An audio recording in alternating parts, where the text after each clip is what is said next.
Welcome everybody to the 53rd meeting of Soteria, and we shall be hearing Heward Wilkinson, who I think everybody knows, an honorary fellow of the UKIP, is it? The United Kingdom Council for Psychotherapy. Council for Psychotherapy, thank you very much. Who will be talking on Joseph Conrad's Nostromo. And Joseph Conrad, for me personally at least, is one of those names I'm very familiar with. But if I were put on the spot and asked to describe his novels or what he wrote, the time would not be very long. And I haven't myself read Nostromo. I'm extremely interested to hear of Joseph Conrad and have the opportunity to read some of Nostromo. So without further delay, over to you, Heward. Well, behind me is a photograph of Dr. F.R. Leavis, who I was taught for a couple of years by in the twilight of his career. Heward, do you think you could maybe bring it forward so we can have a look? Might be nice. You mean the picture? Of yes, yeah. Just to get an image of the man. It's the well-known picture, I think, isn't it? No, notoriously, he never wore a tie. This is the only photograph in the public realm, and I possess the only copy when he's actually wearing a tie, because this is when he is receiving his honorary professorship at the University of York.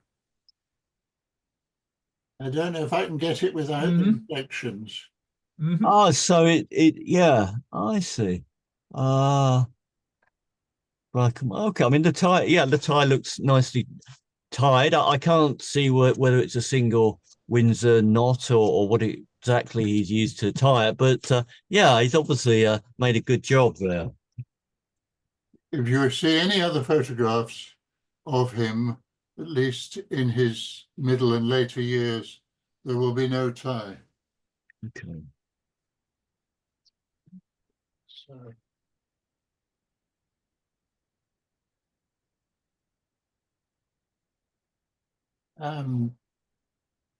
Leavis was a very combative person. He notoriously engaged in a very powerful demolition job on the scale of Alexander Pope's demolition jobs on C.P. Snow, who later Lord Snow and later a member of the Heward Wilson government of 1966. And he undoubtedly was, in certain respects, toxic in his later years.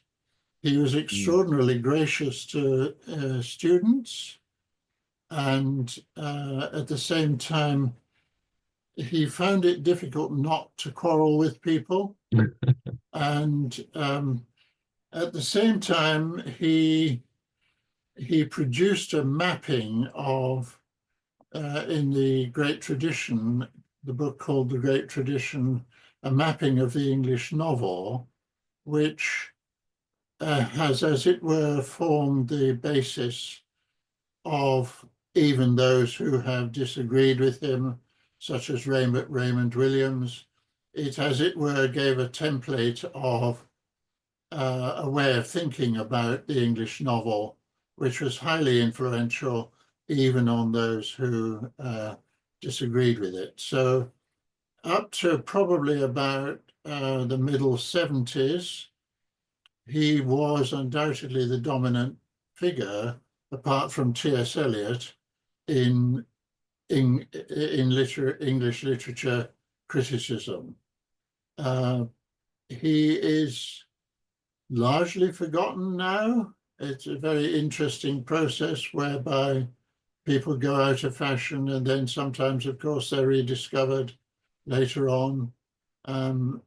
But he was very powerfully superseded by the movement of postmodernism in English literature.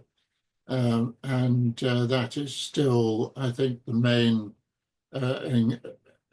if you include the very powerful insistence on anti-colonialism and egalitarian issues. This is the dominant theme within modern English literature at the present time. So from that point of view, Leavis would now, as many people regard Freud, would be regarded as a kind of dinosaur, a profoundly superseded figure. Well, speaking as a card-carrying dinosaur myself, even if the DNA is still yet to be revived, I am quite certain that Leavis is a very important figure. The critic George Steiner once remarked that the muses in English have only created 2 doctorates. And the first one is Dr. Samuel Johnson, and the second one is Dr. F.R. Leavis, which was how he was always known in his lifetime, Dr. Leavis. He was never given a professorship at Cambridge, but he received professorships at Bristol and at York after he had retired from Cambridge. So I found my way to Conrad's Nostromo through Leavis. One of the characteristics of Leavis is that he's very radical and astringent in his way of thinking about literature, but he is always a life affirmer, and the more pessimistic elements within the European traditions of literature, such as Proust or such as Samuel Beckett, or such as Flaubert, he has very serious reservations about, which I don't share. And in thinking about Nostromo, he, I think probably more than anyone else, he put the novel on the map in the 20th century. And most people would now assume that it is one of the novels which is a competitor for the most important novel in English in the 20th century. Obviously, that's a contentious point, but it's certainly an extremely powerful novel. It's also very contemporary. As we mark the advent of a nationalist, populist president to the United States tomorrow, there's no doubt about it that in Nostromo, Conrad's analysis is one of constitutional republicanism versus populist nationalism. And it is about how through the secession of a province of the main state that is envisaged in the novel, a fictional South American state called Costaguana, which, if you like to translate the Spanish into English, I think means shit coast. The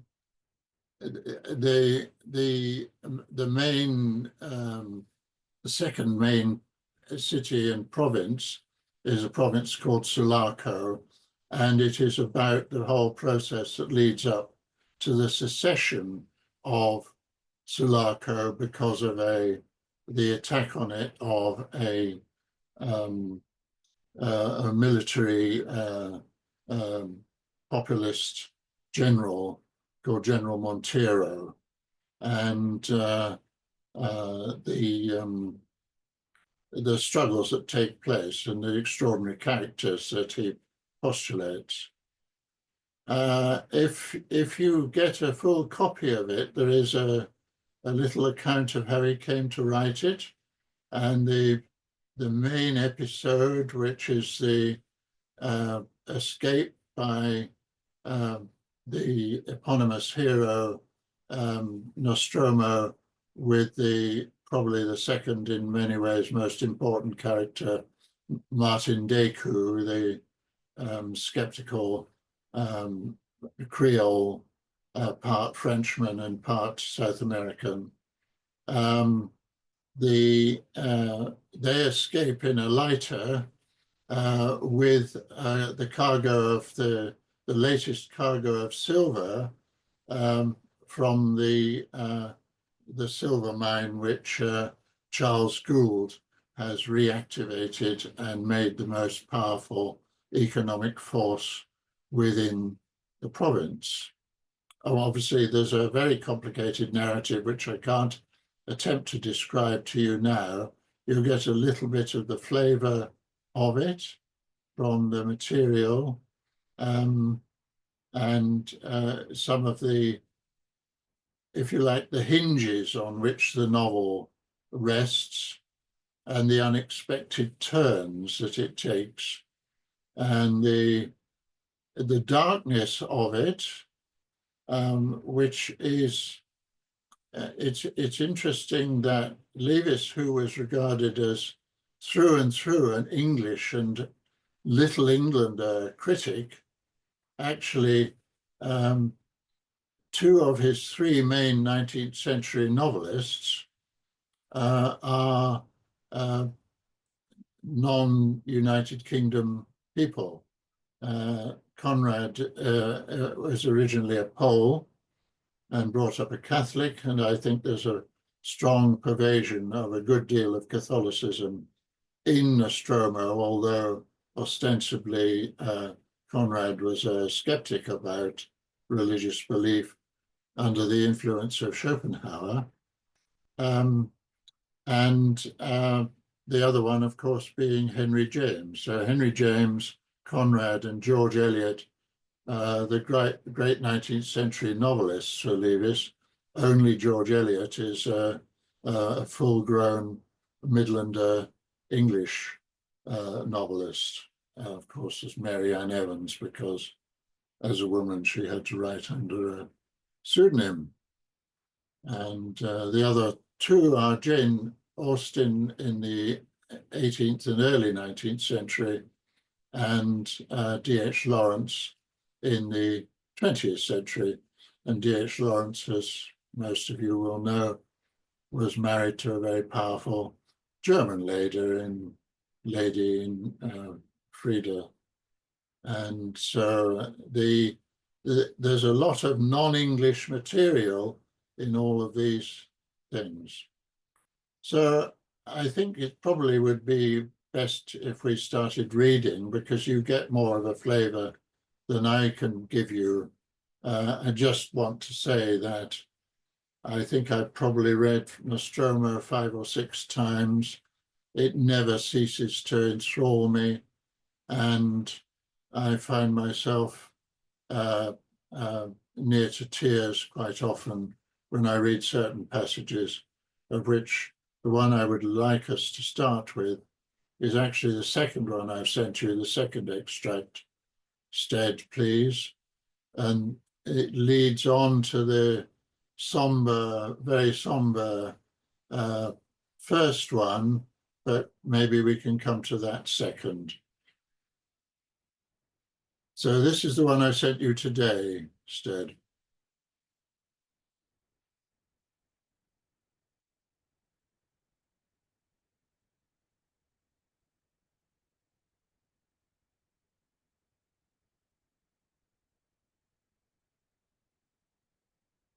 Could it be possibly a little larger?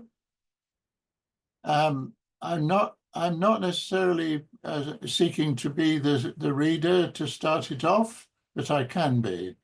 What do you think, Stead? Maybe even a tiny bit larger, but probably because my eyes are not as good as they were even. But yeah, that's perfect for me. I don't know about other people. Shall I begin? Or does someone else want to begin? Probably Stead's on mute. Sorry, I was on mute. Yeah. Yeah. Heward, I think maybe there is a desire that you would like to set the ball rolling. So yeah, please go ahead and read.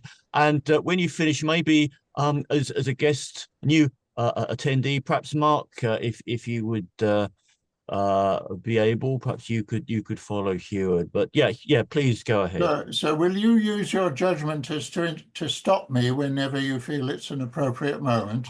As is normally the case, indeed. Yes, yes. Father Corbelan, escaping to Hernandez, had the document in his pocket, a piece of official writing turning a bandit into a general in a memorable last official act of the Ribierist party, whose watchwords were honesty, peace, and progress. Probably neither the priest nor the bandit saw the irony of it. Father Corbelan must have found messages to send into the town, for early on the second day of the disturbances, there were rumors of Hernandez being on the road to Los Hatos, ready to receive those who would put themselves under his protection. A strange-looking horseman, elderly and audacious, had appeared in the town, riding slowly while his eyes examined the fronts of the houses as though he had never seen such high buildings before. Before the cathedral, he had dismounted, and kneeling in the middle of the plaza, his bridle over his arm and his hat lying in front of him on the ground, had bowed his head, crossing himself and beating his breast for some little time. Remounting his horse, with a fearless but not unfriendly look round the little gathering formed about his public devotions, he had asked for the Casa Avellanos. A score of hands were extended in answer, with fingers pointing up the Calle de la Constitution. The horseman had gone on with only a glance of casual curiosity upwards to the windows of the Amarilla Club at the corner. His stentorian voice shouted periodically in the empty street, "Which is the Casa Avellanos?" until an answer came from the scared porter and he disappeared under the gate. The letter he was bringing, written by Father Corbelan with a pencil by the campfire of Hernandez, was addressed to Don Jose, that's Don Jose Avellanos, of whose critical state the priest was not aware. Antonia read it, and after consulting Charles Gould, sent it on for the information of the gentleman garrisoning the Amarilla Club. For herself, her mind was made up. She would rejoin her uncle. She would entrust the last day, the last hours perhaps of her father's life to the keeping of the bandit, whose existence was a protest against the irresponsible tyranny of all parties alike, against the moral darkness of land. The gloom of Los Hatos woods was preferable, a life of hardships in the train of a robber band less debasing. Antonia embraced with all her soul her uncle's obstinate defiance of misfortune. It was grounded in the belief in the man she loved, which was Martin Decoud. In his message, the Vicar General answered upon his head for Hernandez's fidelity. As to his power, he pointed out that he had remained unsubdued for so many years. In that letter, Decoud's idea of the new Occidental state, whose flourishing and stable condition is a matter of common knowledge now, was for the first time made public and used as an argument. Hernandez, ex-bandit and last general of Ribierist creation, was confident of being able to hold the tract of country between the woods of Los Hortos and the coast range, till that devoted patriot Don Martin de Cou could bring General Barrios back to Sulaco for the reconquest of the town. "Heaven wills it. Providence is on our side," wrote Father Corbelan.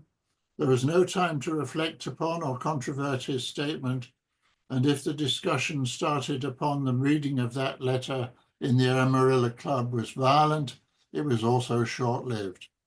In the general bewilderment of the collapse, some jumped at the idea with joyful astonishment, as upon the amazing discovery of a new hope. Others became fascinated by the prospect of immediate personal safety for their women and children. The majority caught at it as a drowning man catches at a straw.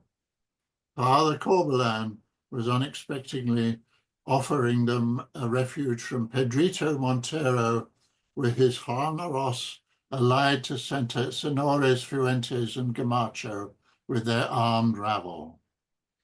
I'm going to miss the bit about the Amarilla Club. If we could just scroll on a little bit instead. Yeah. The utterance of the phrase by I'll miss that paragraph. Meanwhile, the exodus had begun. Carretas full of ladies and children rolled swaying across the plaza, with men walking or riding by their side. Mounted parties followed on mules and horses. The poorest were setting out on foot, men and women carrying bundles, clasping babies in their arms, leading old people, dragging along the bigger children. When Charles Gould, after leaving the doctor and the engineer at the Casa Viola, entered the town by the harbour gate, all those that had meant to go were gone, and the others had barricaded themselves in their houses. In the whole dark street, there was only one spot of flickering lights and moving figures, where the Senor Administrador recognized his wife's carriage waiting at the door of the Avellanos' house. He rode up almost unnoticed and looked on without a word while some of his own servants came out of the gate carrying Don Jose Avellanos, who with closed eyes and motionless features appeared perfectly lifeless. His wife and Antonia walked on each side of the improvised stretcher, which was put at once into the carriage. The two women embraced, while from the other side of the landau, Father Corbelan's emissary, with his ragged beard all streaked with grey and high bronze cheekbones, stared, sitting upright in the saddle. Then Antonia, dry-eyed, got in by the side of the stretcher, and after making the sign of the cross rapidly, lowered a thick veil upon her face. The servants and the 3 or 4 neighbours who had come to assist and stood back, covering their heads. On the box, Ignacio, resigned now to driving all night and perhaps having his throat cut before daylight, looked back surlily over his shoulder. "Drive carefully," cried Mrs. Gould in a tremulous voice.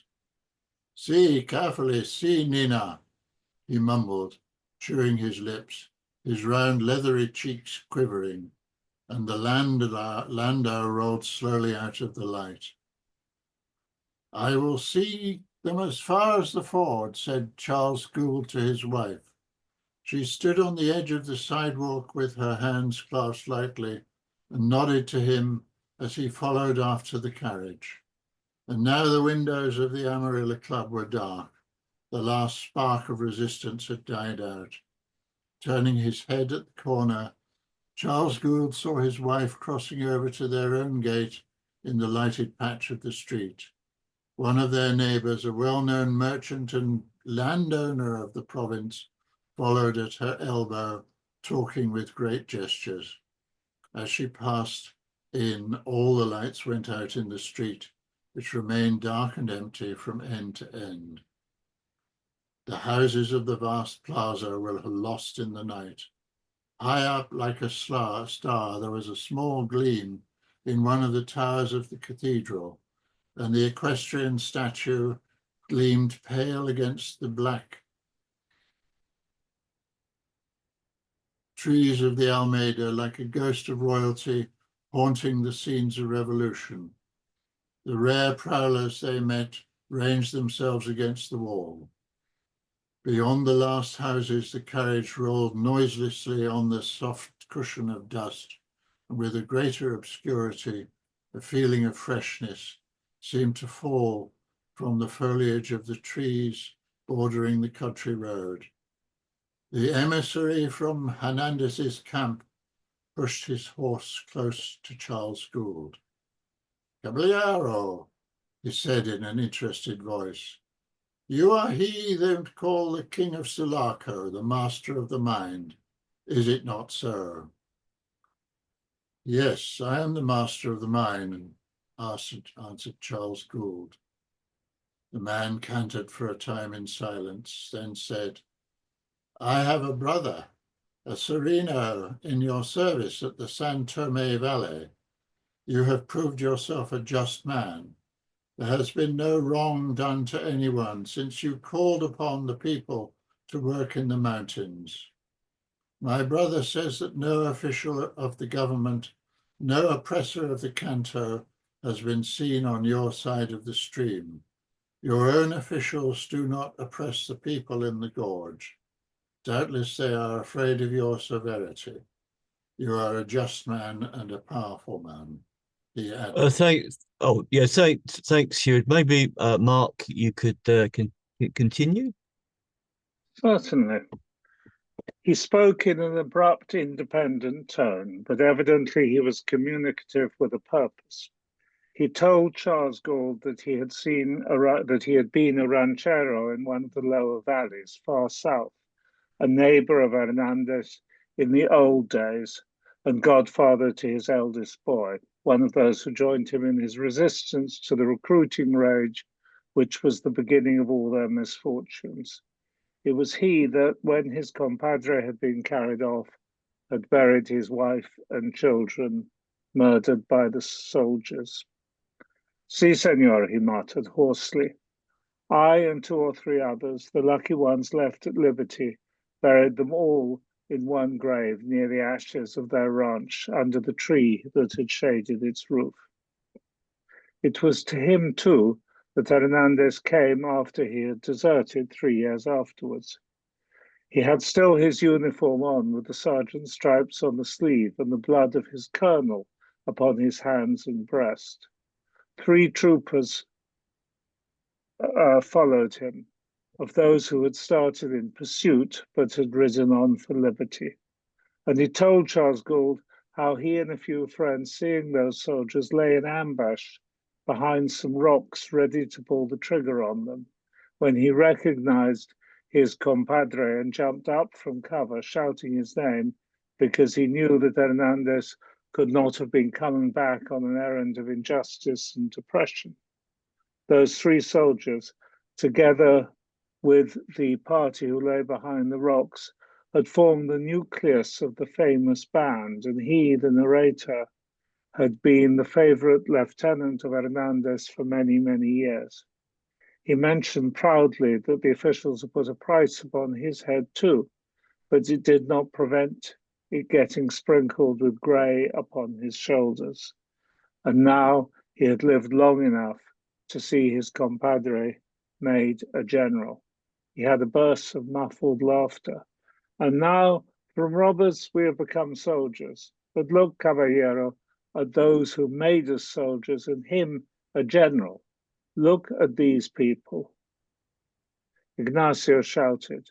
The light of the carriage lamps running along the nopal hedges that crowned the bank on each side flashed upon the scared faces of people standing aside in the road, sunk deep like an English country lane into the soft soil of the campo. They cowered, their eyes glistened very big for a second, and then the light running on fell on the half-denuded roots of a big tree on another stretch of nopal hedge, caught up another bunch of faces glaring back apprehensively. 3 women, one of whom was carrying a child, and a couple of men in civilian dress, one armed with a saber and another with a gun, were grouped around a donkey carrying 2 bundles tied up in blankets. Further on, Ignacio shouted again to pass a carretera, a long wooden box on 2 high wheels, with the door at the back swinging open. Some ladies in it must have recognized the white mules because they screamed out, "Is it you, Doña Emilia?" At the turn of the road, the glare of a big fire filled the short stretch vaulted over by the branches meeting overhead. Near the ford of a shallow stream, a roadside rancho of woven rushes and a roof of grass had been set on fire by accident, and the flames, roaring viciously, lit up an open space blocked with horses, mules, and a distracted, shouting crowd of people. When Ignacio pulled up, several ladies on foot assailed the carriage, begging Antonia for a seat. To their clamour, she answered by pointing silently to her father. "I must leave you here," said Charles Gold in the uproar. The flames leapt up sky high, and in the recoil from the scorching heat across the road, the stream of fugitives pressed against the carriage. A middle-aged lady dressed in black silk, but with a coarse manta over her head and a rough branch for a stick in her hand, staggered against the front wheel. 2 young girls, frightened and silent, were clinging to her arms. Charles Gould knew her very well. "Misericordia, we're getting terribly bruised in this crowd," she explained, smiling up courageously to him. "We have started on foot. All our servants ran away yesterday to join the Democrats. We're going to put ourselves under the protection of Father Corbelan, of your sainted uncle, Antonia. He has wrought a miracle in the heart of a most merciless robber. A miracle." Thank you very much, Mark.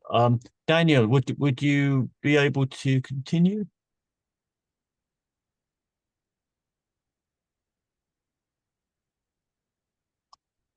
Daniel, are you there?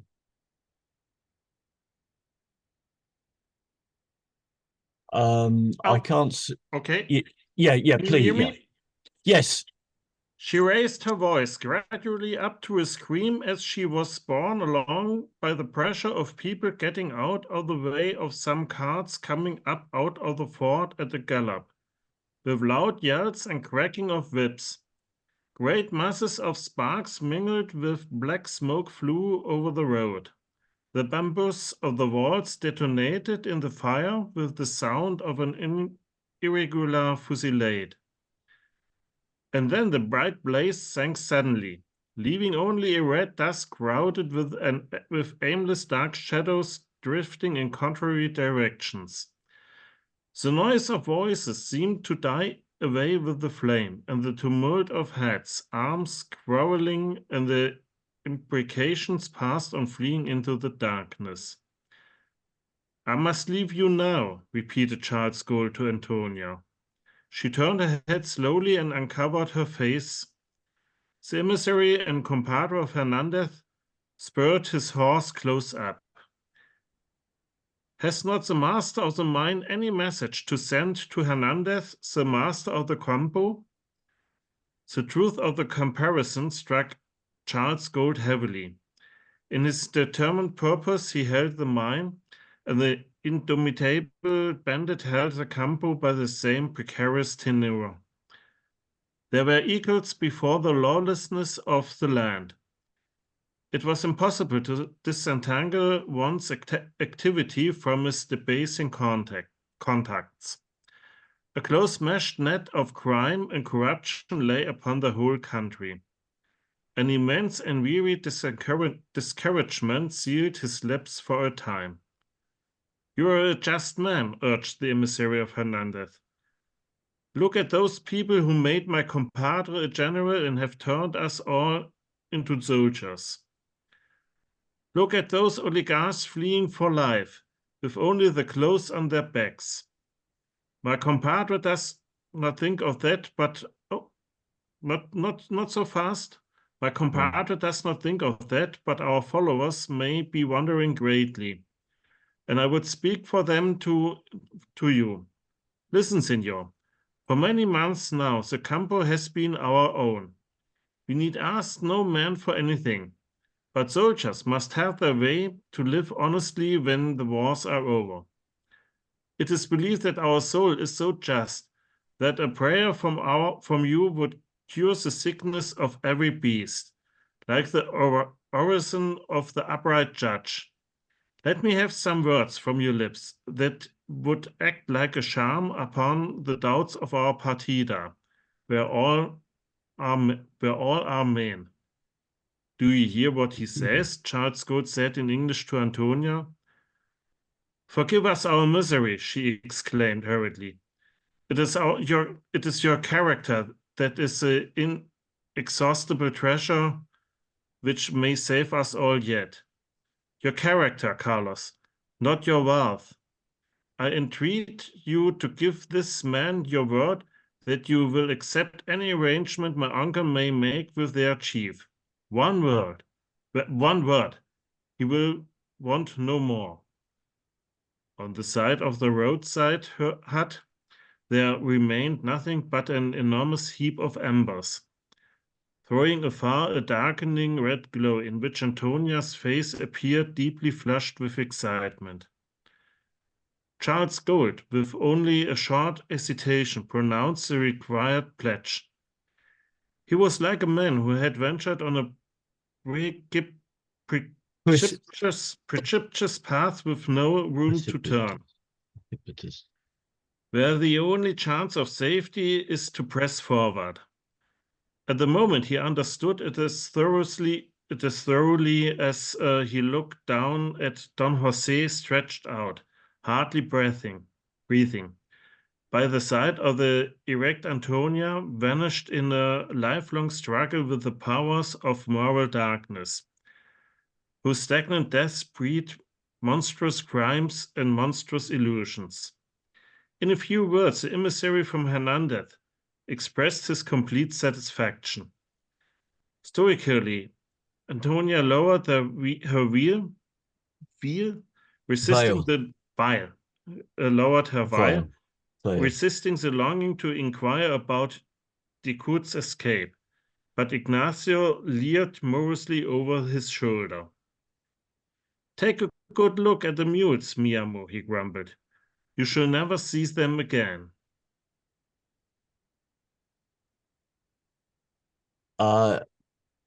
Heward, yeah, why did you choose that passage? I must say that I found it a bit difficult to get a purchase on the narrative. I was struck by the simplicity of the prose and the way the narrative was fashioned, but I didn't really understand what was happening in terms of the bigger story. Well, it's a complicated story, and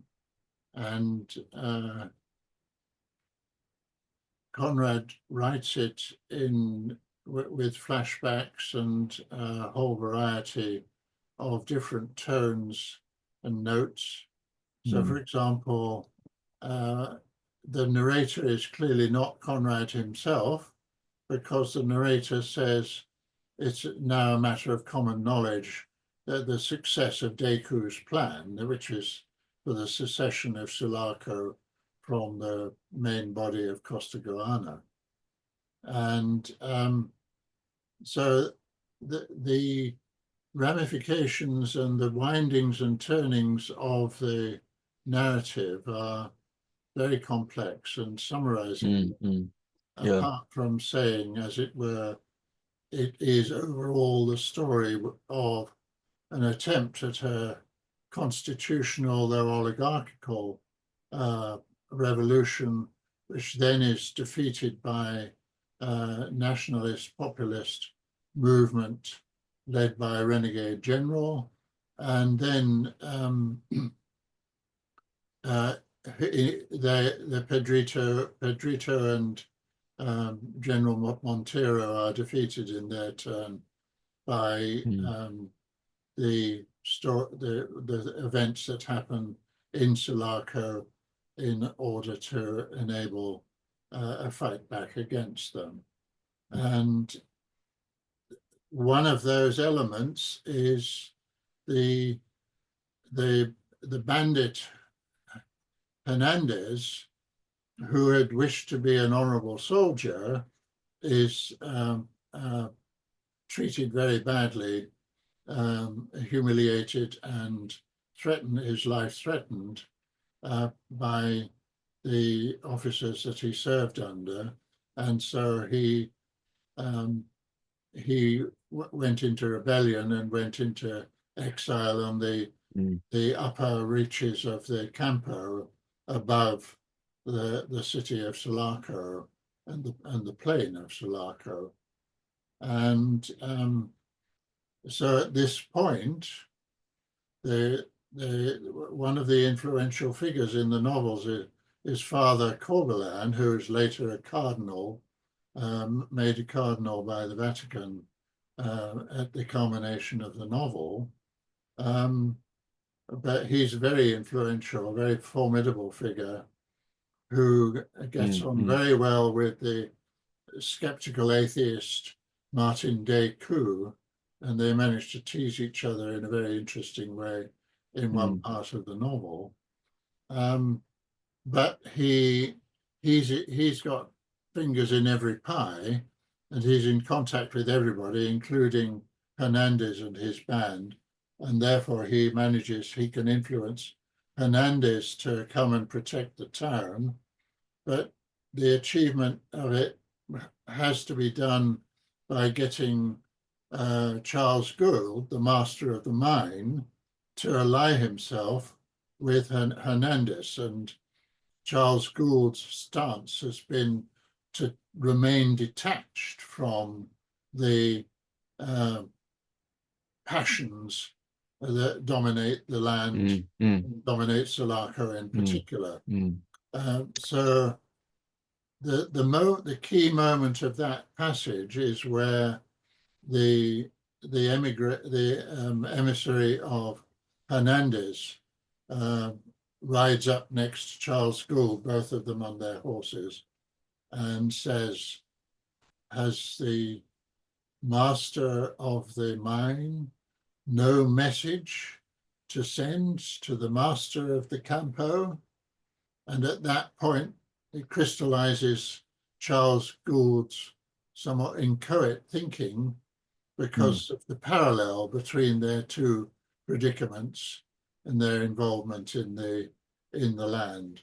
And so that is what turns the scales, that enables Hernandez to be accepted as by the last act of the constitutional Republican government, the Ribierist government, he as a general on the one hand, and his soldiers as soldiers of the state, and that Charles Gould, on the other hand, commits himself to putting the wealth of the San Tome mine into the pot in relation to ensuring that the Hernandez soldiers will be paid and are able to be integrated in a constitutional way into the community of Sulaco. Michael, in Cologne, how did you find that as someone unfamiliar with the work? Well, I'm familiar with this work, but I realized very rapidly that I had read much more Conrad than probably I thought. And I was reminded of some of the things that I enjoyed and didn't enjoy, and it became very familiar to me. One thing that really surprised me, Sted, is that you said that you found that you were struck by the simplicity of the prose. Relatively. I'm struck by the lack of simplicity of it, and I would actually appeal to Daniel, and I'll tell you why I appeal to Daniel on that. Because I think as a non-native speaker, you are probably the best judge. If you're a non-native speaker who can speak the language, I know this from French, you are the best judge of how complex the language is. So I would almost, well, no, I wouldn't almost, I would appeal to Daniel as a judge. Daniel, how did you find the prose? Did you find that difficult English prose or relatively easy? You're on mute, but yeah. It was easy to understand, and after reading this extract of Nostromo, I have to fight with me not to buy the book. Okay, so you find it relatively easy. Okay, then I certainly respect that judgment. I would though throw in one thing about the prose that I was very much reminded, and I actually this time, because I remember I've had it in the past, and as Mark was reading, I wrote down an example. And Mark, you read very well, but you made a mistake, which I think is not real. No, it's not your. This is my point. It's just what I find so strange about Conrad. You said one of whom, which is the normal collocation, it's the normal way we would speak. And in Conrad it is of whom one. And it is it's full of examples like that. And I asked myself, is it because he's not a native speaker of English? Or maybe Heward can say this is intentional. But the normal sort of, if you like, almost cliched, the standard expressions, and that is an example because otherwise I couldn't find one. So I was very glad. You'd normally say in English one of whom. It's not wrong to say of whom one. Obviously, it's not wrong in any way. But 90% of the time, you're going to say, which Mark read quite naturally, one of whom. And so this is what I find difficult in Conrad, because I'm constantly being sort of jerked out of my comfort by this changing of words. And it would be interesting to know if that's deliberate or because he's not a native speaker. I don't know.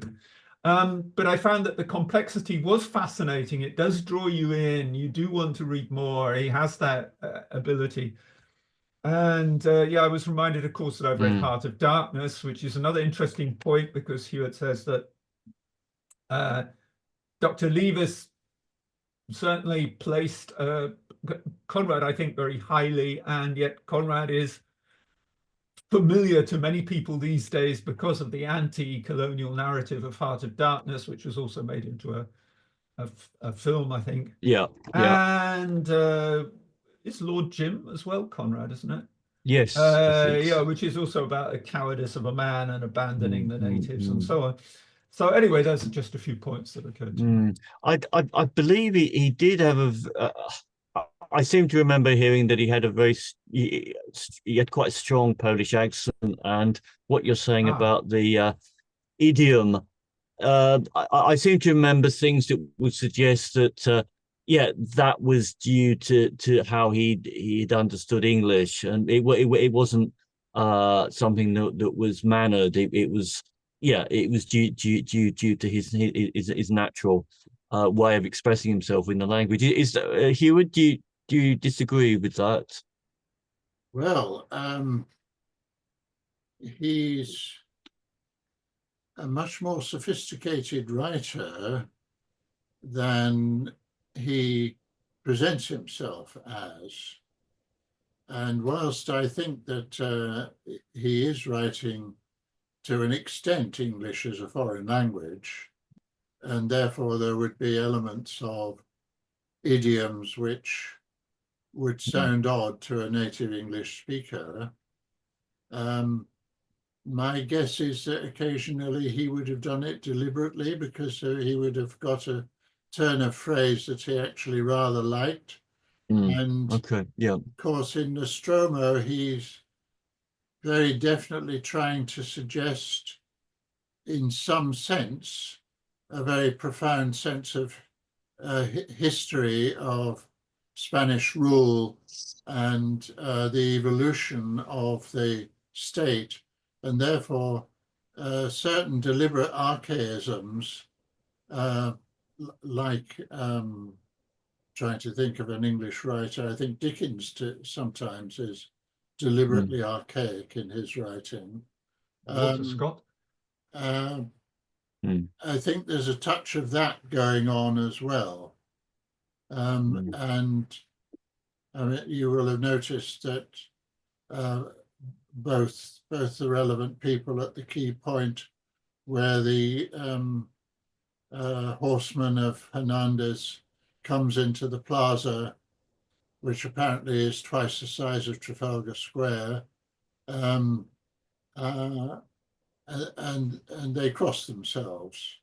The Catholic resonance is very definitely there, and Father Corbelan is very much a thoroughgoing conservative, defensive of church property and all the historical appurtenances of Catholicism in a country like that and in a town like that.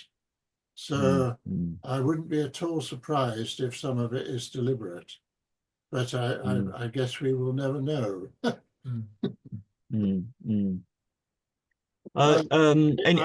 Sorry. Can I say, I did feel very strongly, Mark, when you were reading the passage that you read, that you felt the enormous passion which runs through the writing, which is masked again by that particular stylistic delicacy that he has. But I could hear in your voice the intensity that I certainly find in this writing. They're very dramatic events. Very, very powerful stuff. What I found in the simplicity, I personally think the prose was simple, not meaning simpleton, but simple to read. And using that really, to me, gave an immediacy to this exodus that is taking place in this town. He doesn't write overblown. He simply says, this is what he's noticing, are people running, and the children and the women, and you can get this sense of this immediacy to get out of this place. But there's something else going on that's very, very interesting. Now, I've not read this book. However, I did read a summary of what is going on. But one of the things that really interested me was the way that Mr. Gould is approached by Hernandez almost as to remind him, you are an honorable man. You've never oppressed anybody. You have this mind in the hills and you employ people. And this kind of emphasis on all of these oligarchs are trying to get out of the town. And yet here you have the soldier that's reminding this guy, remember you're in one word from you, and it'll smooth things over. And it reminds me of the problem for all revolutionaries, and that is, what do you do with the rich people? You don't really want to kill them off. You want them to be on your side, and yet they're supposed to be on the opposite side. And I really got that from this story. Just this passage of the necessity of answering the conundrum of what do you do about these people? And of course, Hernandez is trying to get to his conscience, the higher angels of his nature, to assist them and have mercy on these people. I think misericordia, does that not mean have mercy? And I think it's mercy. Right. Yeah. Anyway, that's what I've got out of it. No, thanks, Janine. Always, something worth hearing from you. Michael in London, how did you find it? Did you enjoy that? You're on mute, Michael. Is that it? Yeah, that's it. Good. Yeah, I found it confusing. I somehow didn't know who the people were, and perplexed me. I thought the narrative was, it flowed music, and I enjoyed that part of it, but it kind of left me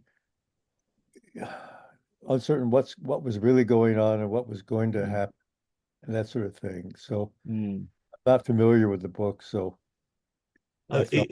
he seems to be an author whose plots one needs to understand in order to understand the greatness of the work. Like the best epics, that they have a kind of carpentry to them, the way one thing depends on something else, and from rather than the prose style, Proust, for instance, yeah, one could get a sense of his values by the way he describes anything at all. The way he brings his force of mind to something in its all associations. Whereas here it's a different style of writing.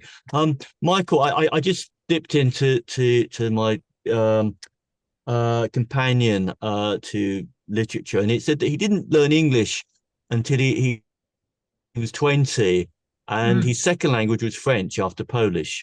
So I mean, English was his quite third language, which is an extraordinary achievement in that case.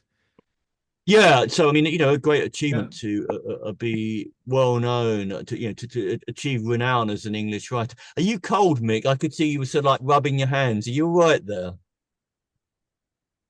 You're on mute. You're on mute.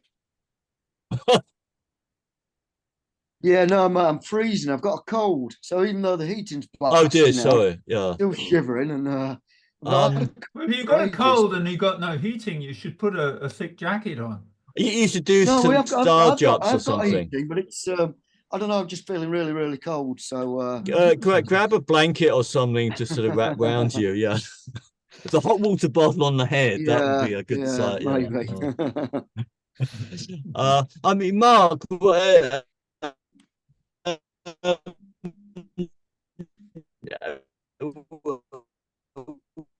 oh, something gone with the audio.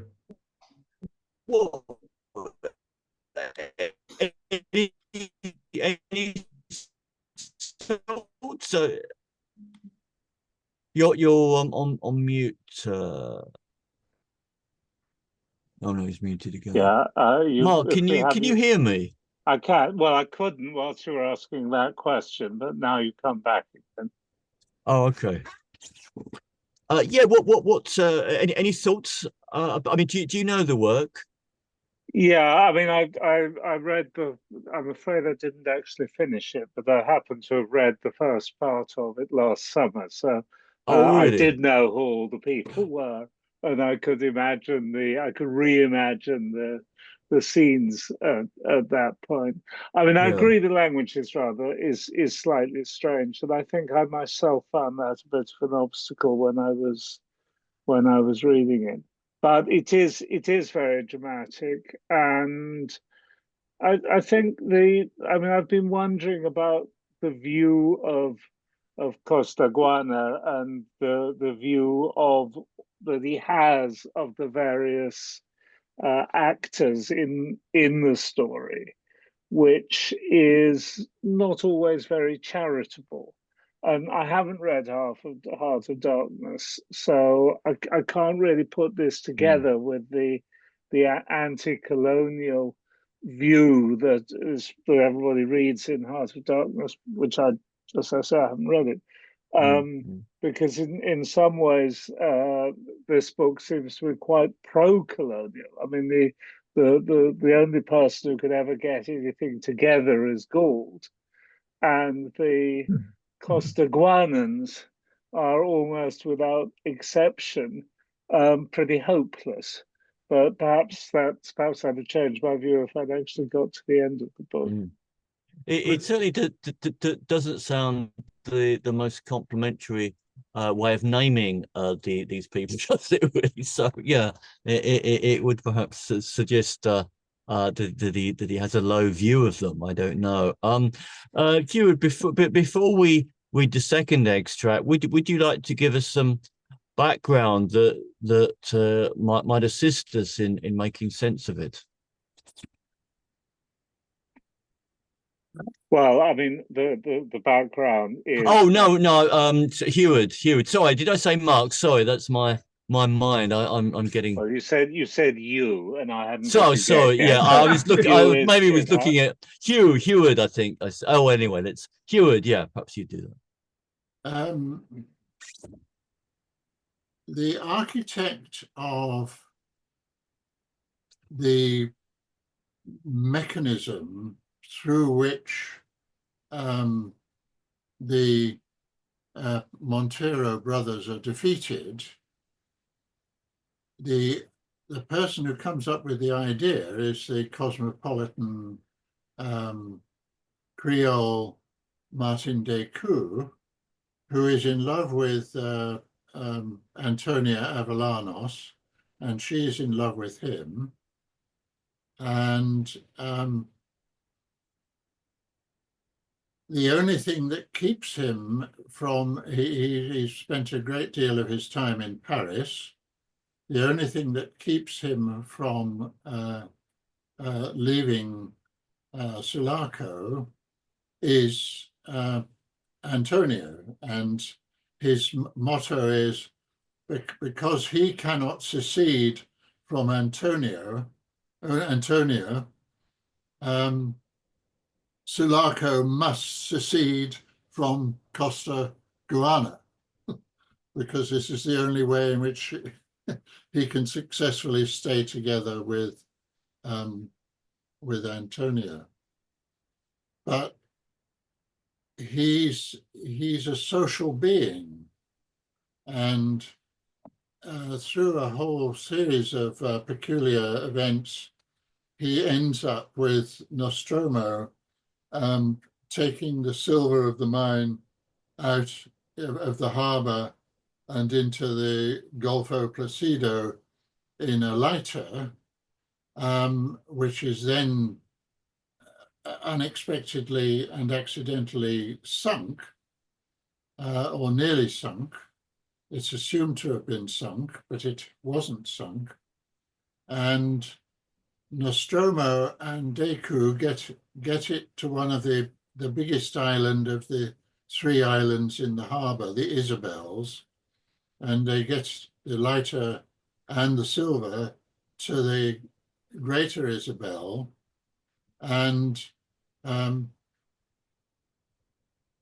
Nostromo has to leave Descoux on the island. There are no birds on the island, and there's an unremitting sunshine and unremitting silence. And basically, Martin Descoux slowly goes out of his mind and sinks into a profound depression. And eventually he takes 4 ingots, puts them around his neck, and sinks himself. He falls over the side of the boat. And the second passage is passage in which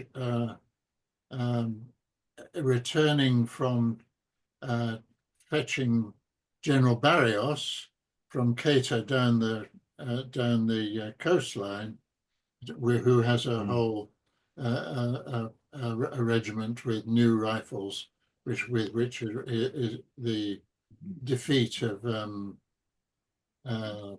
Pedro Montero's forces eventually achieved. And he's left on his own, and he slowly goes off his head, and he commits suicide. And eventually, when they return from Quetta with Barrios, Nostromo leaps off the side of the ship that they're coming in on, and finds the lighter boat from which Descoux has committed suicide. But of course, he never knows exactly what has happened. And it's a very powerful passage describing Descoux' state of mind. I would think, instead, I'd set it up so that there is a lead-in, but I think that it probably would be good to go into the middle of it and just read out the passage relating to Descoux. Okay, I'll I'll get it set up.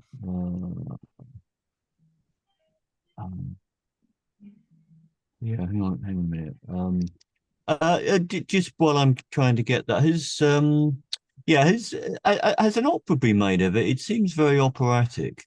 An opera. Well, it's definitely got an operatic element, and he has got an operatic feel as a writer.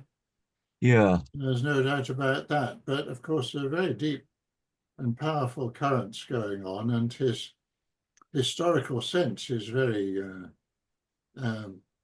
full. Yeah. Now, where would you like he appeared, or further down? No, further down. Keep going. Yeah, we got 10 pages, so plenty of, yeah. Yes.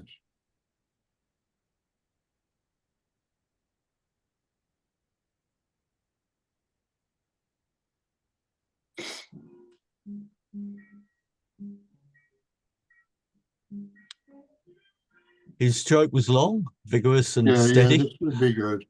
Okay, that's Janine, would you like to begin? Is it okay reading with your eyes, Janine? I mean, you did. Oh yes, indeed. Sorry. Well, I'll go until it hurts, and then I'll stop. Yeah, please. Yeah, don't go on longer. His stroke was long, vigorous, and steady. Now and then he looked over his shoulder at the great Isabel, presenting its low cliff to his anxious gaze like an impenetrable face. At last the stem touched the strand. He flung rather than dragged the boat up the little beach.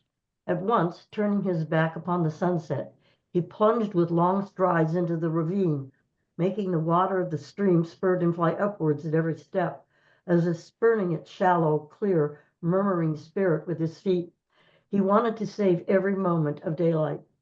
A mass of earth, grass, and smashed bushes had fallen down very naturally from above upon the cavity under the leaning tree. Decoud had attended the concealment of the silver as instructed, using the spade with some intelligence. But Nostromo's half smile of approval changed into a scornful curl of the lip by the side of the spade itself, flung there in full view, as if in utter carelessness or sudden panic, giving away the whole thing. Ah, they were alike in their folly, these hombres finos that invented laws and governments and barren tasks for the people. The capataz picked up the spade, and with the feel of the handle in his palm, the desire of having to look at the horsehide boxes of treasure came upon him suddenly. In a very few strokes, he uncovered the edges and corners of several. Then, clearing away more earth, became aware that one of them had been slashed with a knife.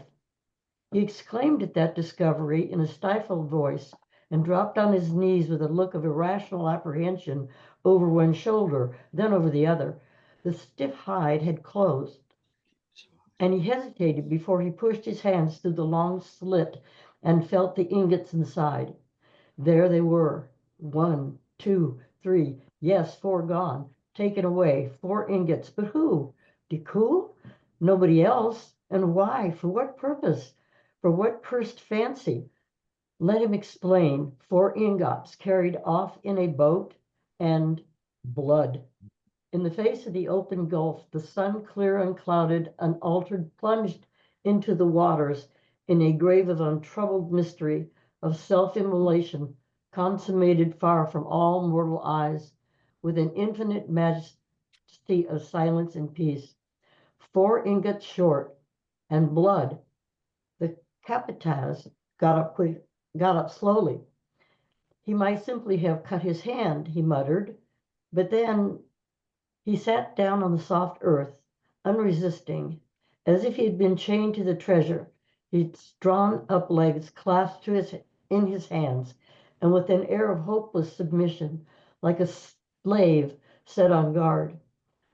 Once only he lifted his head smartly. The rattle of hot musketry fire had reached his ears like pouring from on high a stream of dry peas upon a drum. After listening for a while, he said half aloud, "He will never come back to explain," and he lowered his head again. "Impossible," he muttered gloomily. The sounds of firing died out. The loom of a great conflagration in Sulaco flashed up red above the coast, played on the clouds at the head of the gulf, seemed to touch with a ruddy and sinister reflection the forms of the three Isabels. He never saw it, though he raised his head. But then, I cannot know, he pronounced distinctly, and remained silent and staring for hours. He could not know. Nobody was to know. As might have been supposed, the end of Don Martin de Cook never became a subject of speculation for anyone except Nostromo. Had the truth of the facts been known, there would always have remained the question, why? Whereas the version of his death and the sinking of the lighter had no uncertainty of motive. The young apostle of separation had died striving by his idea of an ever-lamented accident. But the truth was that he died from solitude, the enemy known but to few on this earth, and whom only the simple of us are fit to withstand. The brilliant Constanguinero of the boulevards had died from solitude and want of faith in himself and others. For some good and valid reasons, beyond mere human comprehension, the seabirds of the Gulf shun the Isabels. The rocky head of Azuera is their haunt, whose stony levels and chasms resound with their wild and tumultuous clamor, as if they were forever quarreling over the legendary treasure. At the end of his first day on the great Isabel, Decoud, turning in his lair of coarse grass under the shade of a tree, said to himself, I have not seen as much as one single bird all day. And he had not heard a sound either all day, but that one now of his own muttering voice. It had been a day of absolute silence, the first he had known in his life, and he had not slept a wink, nor for all these wakeful nights and the days of fighting, planning, talking, not for all that last night of danger and hard physical toil upon the Gulf, had he been able to close his eyes for a moment. And yet from sunrise to sunset, he had been lying prone on the ground, either on his back or on his face. I think I'll stop there. Oh, so yeah, thanks very much, Janine. Michael, in London, would you be able to continue? He stretched himself. He stretched himself and with slow steps descended into the gully to spend the night by the side of the silver. If Nostromo returned, as he might have done at any moment, it was there that he would look first, and night would, of course, be the proper time for an attempt to communicate. He remembered with profound indifference that he had not eaten anything yet since he had been left alone on the island. He spent the night open-eyed, and when the day broke, he ate something with the same indifference. The brilliant Saint Decoud, the spoiled darling of the family, the lover of Antonia and journalist of Sulaco, was not fit to grapple with himself single-handed.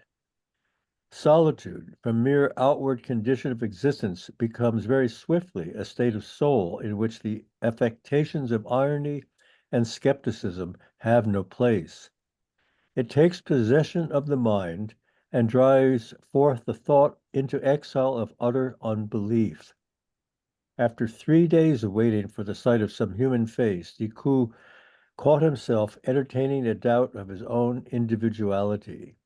It had merged into the world of cloud and water, of natural forces and forms of nature. In our activity alone do we find the sustaining illusion of an independent existence as against the whole scheme of things of which we form a helpless part. Decoud lost all belief in the reality of his action past and to come. On the 5th day, an immense melancholy descended upon him palpably. He resolved not to give himself up to these people in Sulaco who had beset him, unreal and terrible, like gibbering and obscene specters. He saw himself struggling feebly in their midst, and Antonia, gigantic and lovely, like an allegorical statue, looking on with scornful eyes at his weakness. Not a living being, not a speck of distant sail appeared within the range of his vision, and as if to escape from this solitude, he absorbed himself in his melancholy. The vague consciousness of a misdirected life given up to the impulses whose memory left a bitter taste in his mouth was the first moral sentiment of his manhood. But at the same time, he felt no remorse. What should he regret? He had recognized no other virtue than intelligence, and had erected passions into duties. Both his intelligence and his passion were swallowed up easily in this great unbroken solitude of waiting without faith. Sleeplessness had robbed his will of all energy, for he had not slept 7 hours in the 7 days. His sadness was the sadness of a skeptical mind. He beheld the universe as a succession of incomprehensible images. Nostromo was dead. Everything had failed ignominiously. He no longer dared to think of Antonia. She had not survived, but if she survived, he could not face her, and all exertion seemed senseless. On the 10th day, after a night spent without even dozing off once, it had occurred to him that Antonia could not possibly have ever loved a being so impalpable as himself. The solitude appeared like a great void, and the silence of the gulf like a tense, thin cord to which he hung suspended by both hands, without fear, without surprise, without any sort of emotion whatever. Only towards the evening, in the comparative relief of coolness, he began to wish that this cord would snap. He imagined it snapping with a report as of a pistol, a sharp, full crack, and that would be the end of him. He contemplated that eventually with pleasure, because he dreaded the sleepless nights in which the silence, remaining unbroken in the shape of a cord to which he hung with both hands, vibrated with senseless phrases, always the same, but utterly incomprehensible, about Nostromo, Antonia, Barrios, and proclamations mingled into an ironical and senseless buzzing.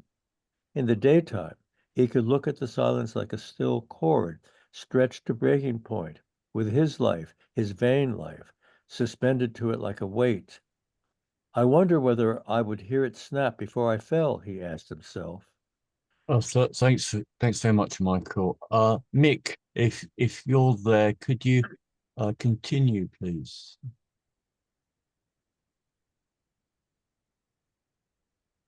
Unmute. You there, Mick? Yes. So where are we now? Here, the sun. Okay, yeah, sorry, yeah, just because you pulled the page. Right.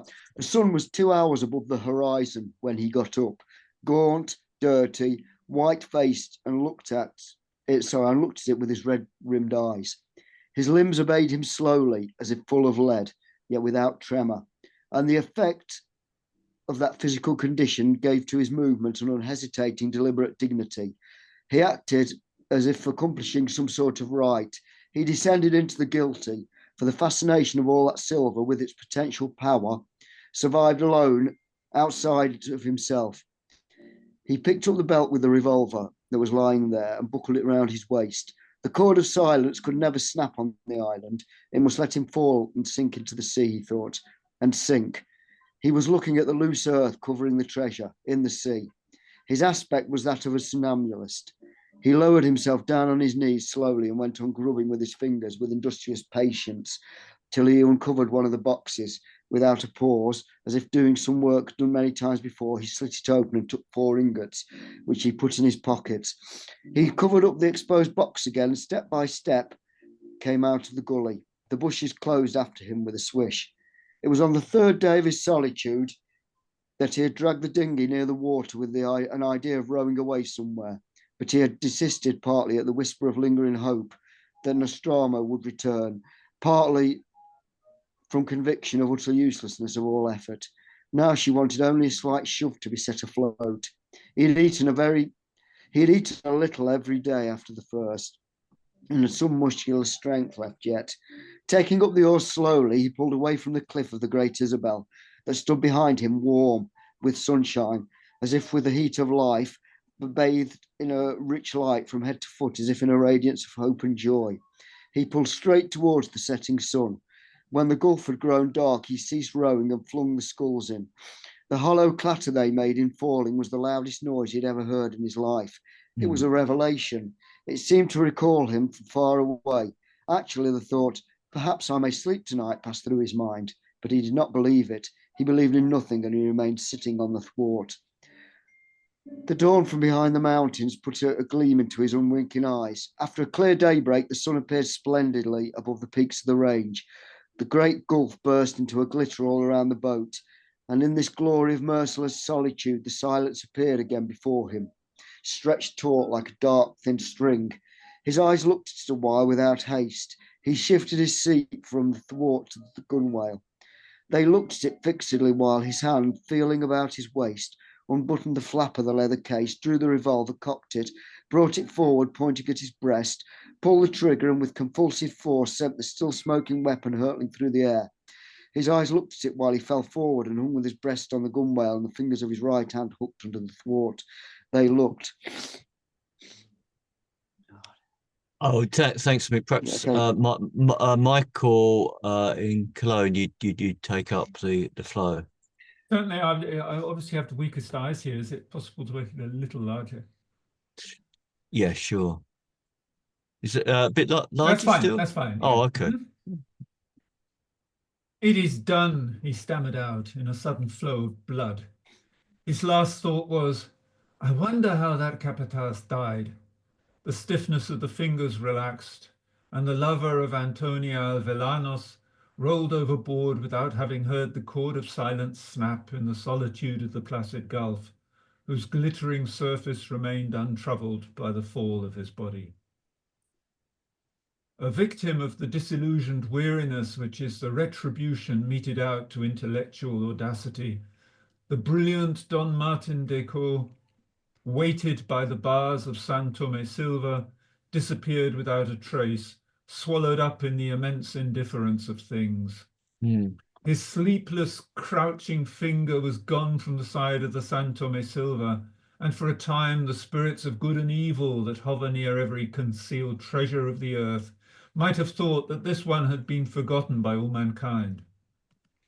Then, after a few days, another form appeared, striding away from the setting sun to sit motionless and awake in the narrow black gully all through the night, in nearly the same pose, in the same place in which had sat that other sleepless man who had gone away forever so quietly in a small boat about the time of sunset. And the spirits of good and evil that hover about a forbidden treasure understood well that the silver of San Tome was provided now with a faithful and lifelong slave. The magnificent Capataz de Cargadores, victim of the disenchanted vanity which is the reward of audacious action, sat in the weary pose of a hunted outcast through a night of sleeplessness as tormenting as any known to Decaux, his companion in the most desperate affair of his life, and he wondered how Decaux had died. But he knew the part he had played himself, first a woman, then a man, abandoned both in their last extremity for the sake of this accursed treasure. It was paid for by a soul lost and by a vanished life. The blank stillness of awe was succeeded by a gust of immense pride.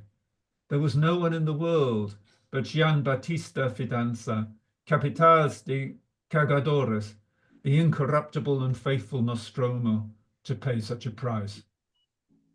He had made up his mind that nothing should be allowed now to rob him of his bargain. Nothing. Decaux had died. But how? That he was dead, he had not a shadow of a doubt. But 4 ingots? What for? Did he mean to come for more some other time? The treasure was putting forth its latent power. It troubled the clear mind of the man who had paid the price. He was sure that Decaux was dead. The island seemed full of that whisper, dead, gone, and he caught himself listening for the swish of bushes and the splash of the footfalls in the bed of the brook. Dead. The talker, the novio of Donna Antonia. Ah, he murmured with his head on his knee. under the livid clouded dawn breaking over the liberated Sulaco and upon the gulf as grey as ashes. It is to her that he will fly, to her that he will fly. And 4 ingots, did he take them in revenge to cast a spell like the angry woman who had prophesied remorse and failure, and yet had laid upon him the task of saving the children? Well, he had saved the children. He had defeated the spell of poverty and starvation. He had done it all alone, or perhaps helped by the devil. Who cared?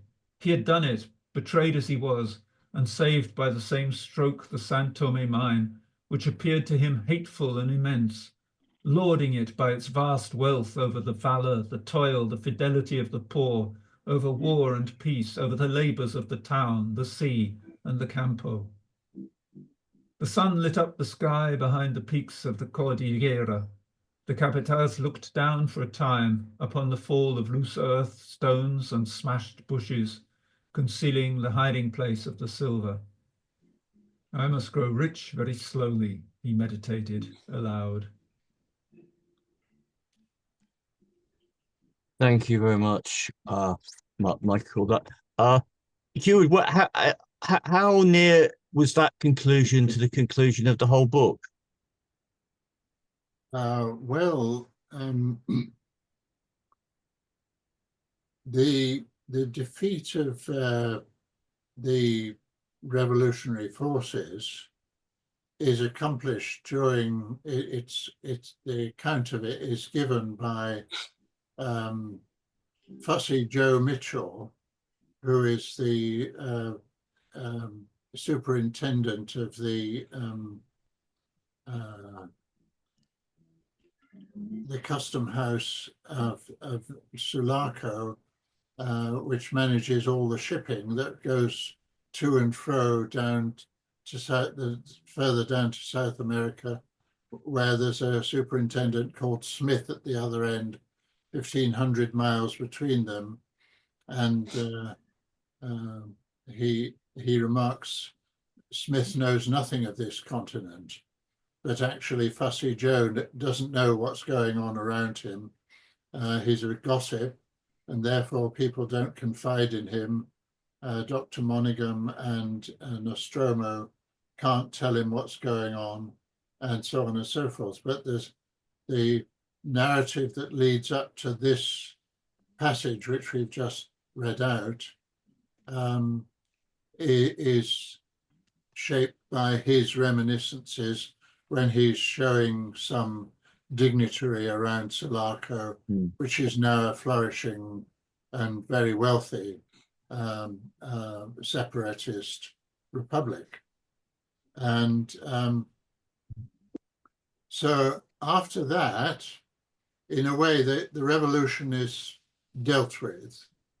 There's just reminiscences of it. But Nostromo now he's compromised. He's emotionally compromised, and he can't. He's lost the swagger that he had before he became the slave of the silver. And well, please don't tell us the conclusion of the book, maybe. But so that the piece we've just finished reading, that is maybe 4/5 of the whole book, something like that. Yes, yes. Oh, okay. Thank you. That I found much easier to become involved with, because it was a simpler story, and a lot of the power was narrating a few events. So I found that much more approachable, and that did have perhaps an indication of Conrad as someone who of how he viewed humanity and the course of events. I mean, that the phrase that I remember as the man went into the sea was is I think swallowed up in the immense indifference of things, and maybe that's indicative of how he sees the course of life. The universe just proceeds in a rather indifferent way. But yeah, any thoughts from other other people. I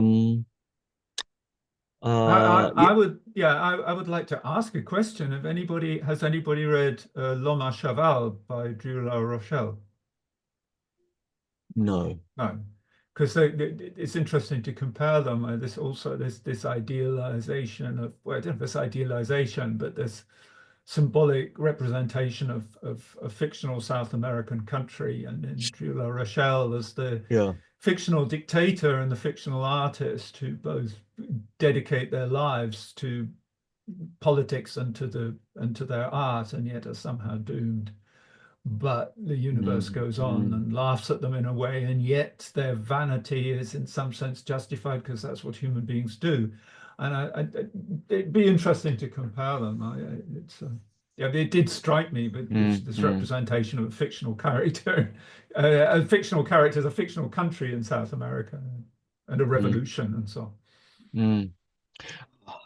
Michael in London, were you more engaged with that? Yeah, I mean, that was simpler because you only had what, one or two people. And all these other people, which had been confusing in the first passage, but this was fairly straightforward and quite moving. Yeah, I mean, I presume he was some sort of an atheist, Heward? Probably the philosopher who influenced him the most was Schopenhauer. Which is maybe not the most sanguine view of things, is it? Yeah. However, when he speaks about the sustaining illusion that enables people to live, he clearly, in some sense, is an advocate of that kind of, as he sees it, illusion, so that at an existential level, he believes that human beings can, if they find a reasonable purpose and it involves companionship with others, can rehabilitate themselves. The trouble is in Nostromo that there's only one person who is actually rehabilitated in that way, who is the very skeptical doctor, Dr. Monaghan, who is rehabilitated through his love for Amelia Gould, which remains a secret. But he has been subjected to torture during an earlier revolution at the hands of a man called Father Baron, who is now dead, but Dr. Monaghan is haunted by terrible dreams of torture. And through his loyalty and his sense, he plays a major part in preventing the capture of the city. And he does it because he too is in love, as Martin Descoux is, but his love is somehow part of his character. And so even though it remains completely secret, it sustains him. And by the end of the novel, in his devotion to Amelia Gould, he ceased to have the troubling dreams, or can't remember the troubling dreams of torture and of Father Baron. And so he is genuinely rehabilitated. And yet at another level, he is probably the most skeptical character in the whole novel.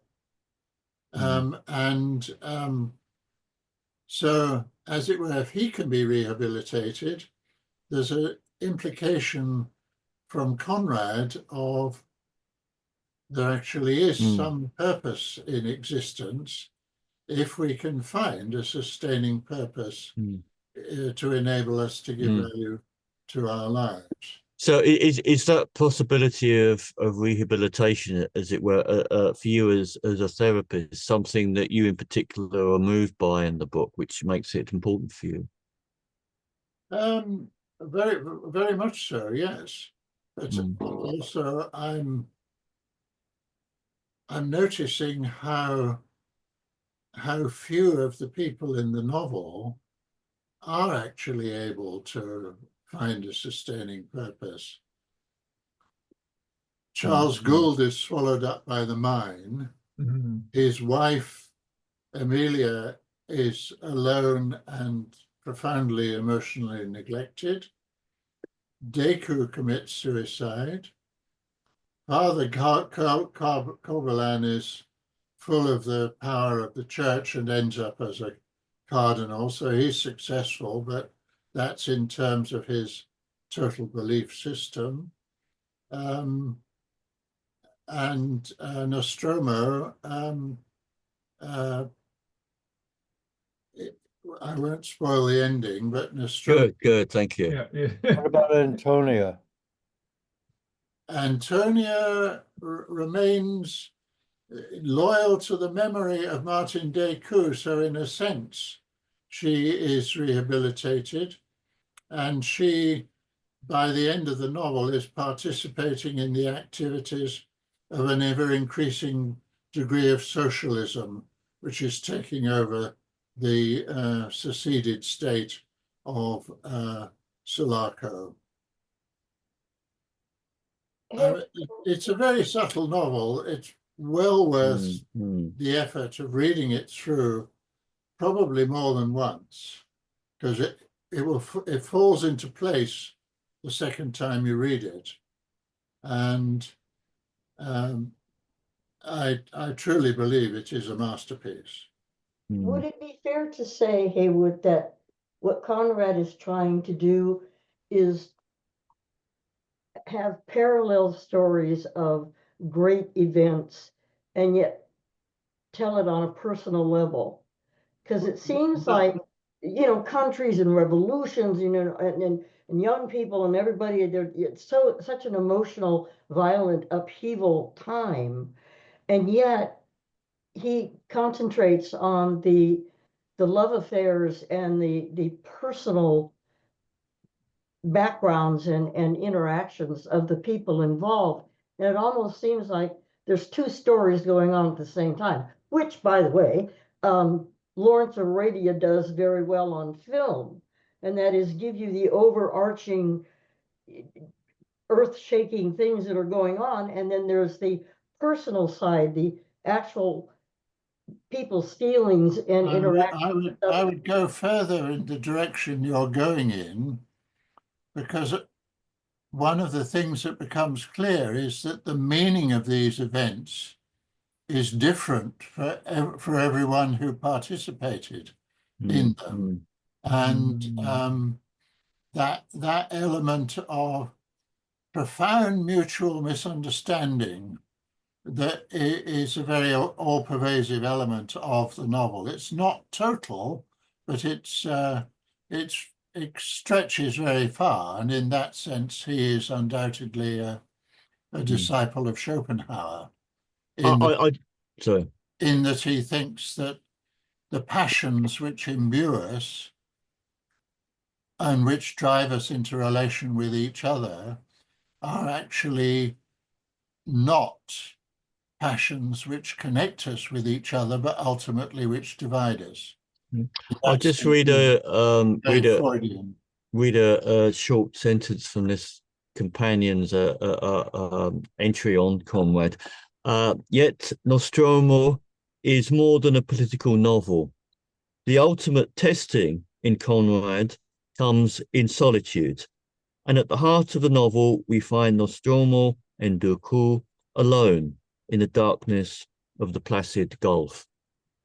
So that sounds quite Schopenhauerian, the engagement with the absolute on an individual level, and the sinking into the vast indifference of things is very Schopenhauerian as well, of course. Yeah. No, that is good. I mean, I think by common assent, it's a great novel, and we've just dipped into it, and it is difficult to get a proper purchase on a large work. But thanks very much for Yeah, could bringing I it just to our attention. So, yeah, sorry, yeah, throw Michael, in go for on. Daniel and Mark, especially for Daniel and Mark, if they have a time factor, but they're interested in the story. If your French is okay, and even if it isn't, and it's interesting anyway, there is a bande dessinée now of Nostromo by Martin Leclerc, who's known as an artist as Mail. He's done a lot of cartoons. I think the publishers, you can find it in the internet, Future, it's got a silly name like Futurama or something, that doesn't matter. But anyway, I think just last year it appeared. So if anybody wants to, I don't know if that's too heretical, maybe Heward, but to read it in cartoon form. What's his name? His artistic name is Mael, M-A with 2 dots over it, umlaut E-L, but his proper name I think is Martin Leclerc. But if you put in the internet Nostromo and bande dessinée, or you will find it. I think it appeared last year. I think I'm not even sure. I think it's going to come out in 2 volumes, and the first volume's come out. Looks quite interesting. Anyway, just throw that in. I also was struck with maybe Heward.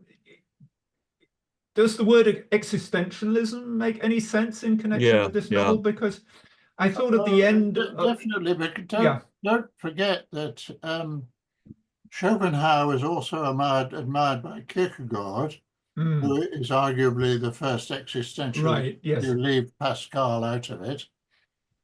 And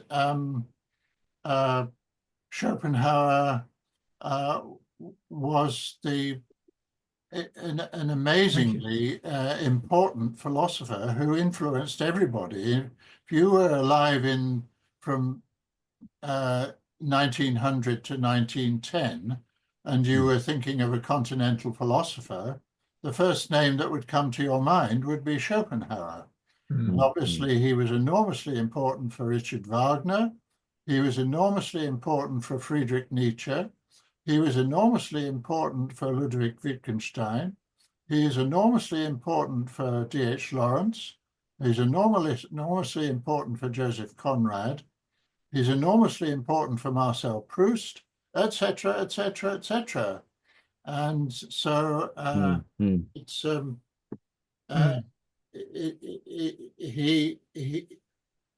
he leads on, especially via Nietzsche, to the existentialist movement.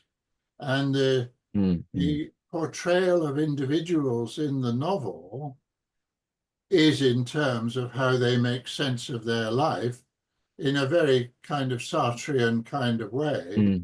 If God is dead and we're just on our own here, how do we make sense of things?